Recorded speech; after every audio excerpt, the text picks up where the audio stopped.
Telugu Desam party అంటేనే మహిళల కోసం పుట్టిన పార్టీ. అదేవిధంగా కార్మికులు, కర్షకులు, రైతులు, బడుగు బలహీన వర్గాలు, మైనార్టీల కోసం, అందరి కోసం సంక్షేమ కార్యక్రమాలు తీసుకొని వచ్చిన పార్టీ తెలుగుదేశం పార్టీ. దానిలో ముఖ్యంగా మహిళల కోసం ఎన్నో సంక్షేమ కార్యక్రమాలు చేయడమే కాకుండా మహిళలకి ముందుకు తీసుకొని వెళ్ళిన పార్టీ కూడా తెలుగుదేశం పార్టీ. ఏ రకంగా అంటే 1983లోనే తెలుగుదేశం పార్టీ స్వర్గీయ నందమూరి తారక రామారావు గారు మహిళలకు ఆస్తిలో సమాన హక్కు కల్పించడమే కాకుండా మహిళలు చదువుకోవడానికి పద్మావతి కళాశాల ఏర్పాటు చేయడము, అదేవిధంగా రాజకీయంగా వాళ్ళు వంటింటికే పరిమితం కాకూడదని చెప్పేసి 9% రిజర్వేషన్ చేసి ఆ రోజు అసెంబ్లీకి మహిళల్ని తీసుకొని వచ్చి కూర్చోబెట్టిన ఘనత మన స్వర్గీయ నందమూరి తారక రామారావు గారికి దక్కుతుందని చెప్పేసి ఈ సందర్భంగా తెలియజేస్తున్నాను.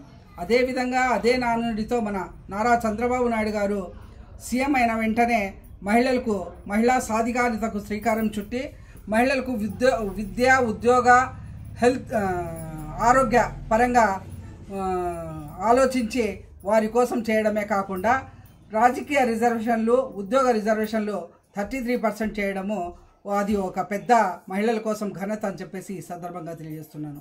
అదేవిధంగా చంద్రబాబు నాయుడు గారు మహిళలకు ఎన్నో సంక్షేమ కార్యక్రమాలు చేపట్టడమే కాకుండా ఆ రోజు ధనికులకు అందే గ్యాస్ దీపం పథకం, ఆ రోజు కష్టపడి పనులు చేసి వచ్చి ఇళ్లలో వంట చేసుకోవాలంటే చాలా కష్టంగా ఉంటుంది కట్టి పుల్లలతో అని చెప్పేసి వాళ్ళకు గ్యాస్ స్టవ్ మరి అదే రకంగా సిలిండర్లు ఫ్రీగా అందించడం కూడా జరిగింది. అదేవిధంగా మహిళలకు చదువులో అయితేనేమి, ఉద్యోగాల్లో అయితేనేమి ప్రతి ఒక్క దానిలో అవకాశం కల్పించడమే కాకుండా మహిళలకు చిరునామా ఏర్పాటు చేయడంలో కూడా చంద్రబాబు నాయుడు గారి పెద్ద ఇది అని చెప్పేసి ఈ సందర్భంగా తెలియజేస్తున్నాను. ఎందుకు ఈ విషయం చెప్తున్నానంటే చంద్రబాబు నాయుడు వచ్చే వరకు వారి భార్య, వారి కూతురు, వారి చెల్లెలు అనే నామకరణం ఉన్నింది, కానీ మహిళలకి వాళ్ళకి స్వచ్ఛంగా ఫలానా వ్యక్తి అని చెప్పి వాళ్ళకు ఒక డోర్ నెంబర్ లేదు. అందుకోసము డాక్రా గ్రూపులు ఏర్పాటు చేసి నెలకు ₹1 మాదిరిగా కూడబెట్టుకొని వాళ్ళు వ్యాపారాలు చేయాలని చెప్పేసి అప్పుడే వాళ్లకు స్వచ్ఛత వచ్చింది, అప్పుడే వాళ్లకు చిరునామా ఏర్పడింది. ఈరోజు లక్షల్లో కోట్లలో కూడా వ్యాపారాలు చేస్తూ మహిళలు ముందరికి వెళ్తున్నారంటే ఈ ఘనత మన చంద్రబాబు నాయుడు గారిదని చెప్పేసి ఈ సందర్భంగా తెలియజేస్తున్నాను.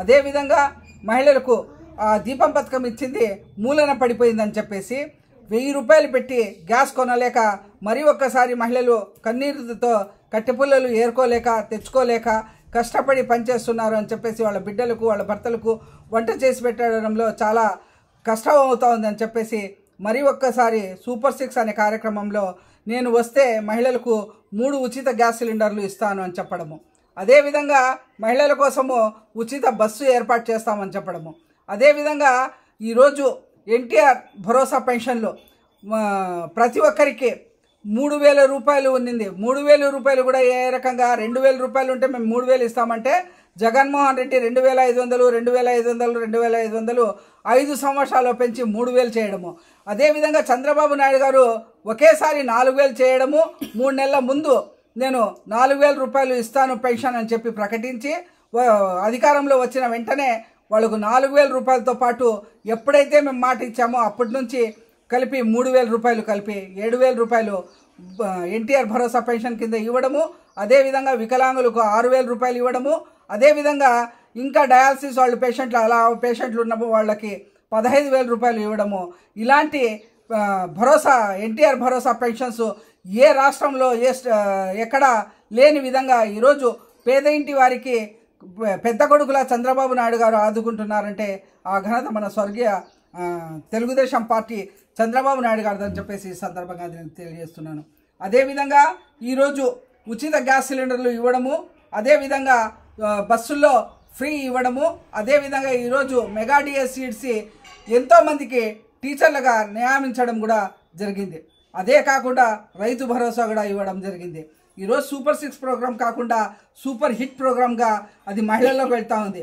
ఉచిత బస్సుల్లో ప్రయాణం చేస్తూ మహిళల ముఖాల్లో ఆనందం చూస్తుంటే చాలా సంతోషంగా ఉంది. అలాంటిది ఏ కార్యక్రమం చేసినా చంద్రబాబు నాయుడు గారు మహిళలకే అందుబాటులో ఉండేలా రేషన్ కార్డులో అయితేనేమి, అదేవిధంగా పట్టాల్లో అయితేనేమి మహిళలకు ముందర పెట్టిన ఘనత మన చంద్రబాబు నాయుడు గారు అని చెప్పేసి ఈ సందర్భంగా తెలియజేస్తున్నాను. ఇంకొక విషయం ఏమంటే తెలుగుదేశం పార్టీకి కష్టపడి పనిచేసిన కార్యకర్తలకు ఎప్పుడు తెలుగుదేశం పార్టీ మర్చిపోదు అని చెప్పేసి కూడా ఈ సందర్భంగా నేను తెలియజేస్తున్నాను. ఎందుకంటే ఈరోజు నాకు స్వచ్ఛాంధ్రప్రదేశ్ కార్పొరేషన్లో డైరెక్టర్గా నాకు నియమించారు అని చెప్పేసి నాకు తెలిసింది. దానికి నేను